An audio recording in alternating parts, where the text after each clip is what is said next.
What's going on, guys, and welcome back to News of the Science, where we discuss comics, movies, games, and more. My name is Ronnie. Apologies in advance if I'm sounding a bit under the weather, but I'm just coming off of a horrible cold, and I've been really sick.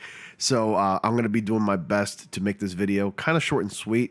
Pretty much I'm going to be going over the synopsis of the Marvel Spider-Man 2 Gameverse comic book that recently came out on Free Comic Book Day. And this is really cool because it highlights really important story details, and it gives us a bit of a better understanding of what to expect in the highly anticipated, exciting sequel. So if you guys are interested in watching my videos and keeping up to date with the latest in Marvel Spider-Man 2 news, and of course MCU news, because I tend to make those videos as well, be sure to subscribe. Follow me on my social media such as my Twitter, Twitch, TikTok, and Instagram for more content there. Join my Discord as well if you like, so that way you can go ahead and join a huge community filled with Spidey fans, Marvel fans, DC fans, you name it, they're all there. Invitation link to that is in the description box below. Now, let's go ahead and jump right into it. If you've been keeping up to date with my videos, you probably already know that the Prequel comic was released on Free Comic Book Day back in May 6th. And this comic was a little bit hard to find if you didn't manage to actually go first thing in the morning when the comic book shops opened up. And this is for the people who live in the United States. I unfortunately couldn't get my free comic, but it is on Marvel Unlimited, so you can actually read it right now. I'm pretty much going to talk about the synopsis, throw in my little 2 cents here and there, and that's pretty much it. So, taking a look what Peter, Miles, and MJ have been up to after the events of Marvel Spider-Man Miles Morales, you can read the synopsis right here below, and this is from the Marvel.com website. When the story opens, MJ and Peter are back from Symkaria, and MJ has just finished her first book, Perilous, a journey into war-torn Symkaria, but unfortunately sales aren't going well, and she's been forced to go on to J. Jonah Jameson's Just the Facts podcast to try and drum up support for her book. As their ideologies clash and the interview starts to go south, the Spider-Men literally crash the interview while fighting the Tarantula, a familiar face from the Spider-Geddon number 0. Miles and Peter wrap up the Tarantula, which also wraps up MJ's disastrous interview. As the story continues, we see several worlds colliding in the lives of Miles, Peter, and MJ. Miles, a student at Brooklyn Visions Academy, sees all of his friends solidifying their plans for college, but he's feeling left out. He's also been so focused on other things, he hasn't had time to think about the future. There are plenty of directions he could go, but trying to pick the right one is overwhelming and paralyzing. Meanwhile, Peter is back in Queens, living in the house he grew up in, but he's drowning in bills. That's classic Peter Parker, by the way. May had mortgaged the house to keep Feast running during the events of Marvel Spider-Man, and now Peter is left with the responsibility of finding a new job in order to make the payments. MJ would make the perfect housemate to help with the mortgage, but she needs to stay in the city for her job as an associate editor at the Daily Bugle.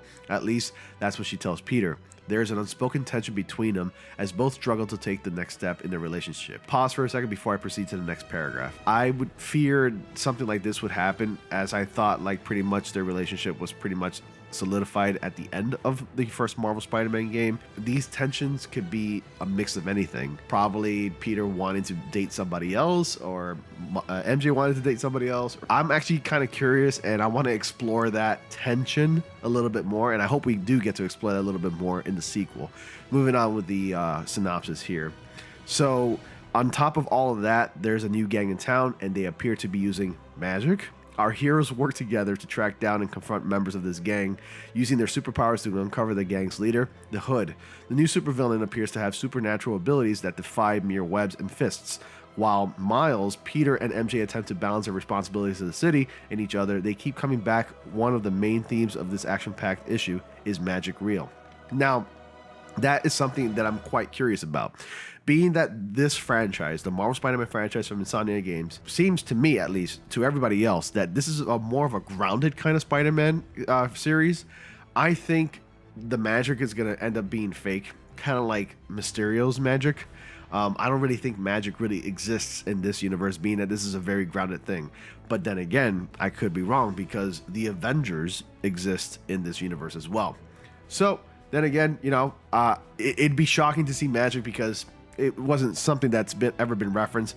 I mean, Doctor Strange's Sanctum Sanctorum exists as well.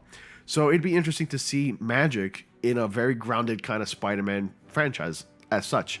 So what are your thoughts? And I personally cannot wait to see the Hood. The Hood does make an appearance in a future MCU project. I believe he's gonna be appearing in the Agatha Harkness series that's coming up on Disney Plus. It's a very interesting choice of a villain. If he's gonna appear in the video game, will that be the opening? Can you imagine like just both Spider-Man fighting the Hood, and there's like a bunch of magic blasts, and oh my god, the visuals on that like gameplay would look sick and beautiful at the same time. It's gonna look amazing, and I can't wait. Like, just the fact that they're bringing magic into the fold is pretty exciting. I can't wait to see something like this. So the article ends with, make sure to hop onto your local comic shop and see if they're carrying this free issue on Free Comic Book Day this May 6th. If you prefer your comics digitally, keep an eye out on the comics release on Marvel Unlimited app at a later date. So the comic's not available to read on the Marvel Unlimited app, but I'm sure there are other ways to read it since it is a free comic. Anyways, this is really exciting. I cannot wait. Just the fact that Insomniac Games and PlayStation are releasing things like this as time goes by, it only gives us a hint that we're just only inching closer and closer to Marvel Spider-Man 2. And that makes me super excited. Even Yuri Lowenthal has answered to some of my favorite YouTubers that I followed. Even some of my friends like Keenan, Comic Blacks Keenan, has responded to him saying that, hey, I can't wait for you guys to play it. The hype is real. It's so exciting. We're really excited for you guys to play it. Can't wait for you guys to play it. It's gonna be awesome. And I'm really glad that, you know, Yuri has given us that reassurance that the game is amazing. Anyways, I've said too much. I've said all I could have said because it's kind of hard for me to talk right now. You can probably hear it in my voice. But thank you so much for tuning in. I apologize for like not uploading in like 5 days.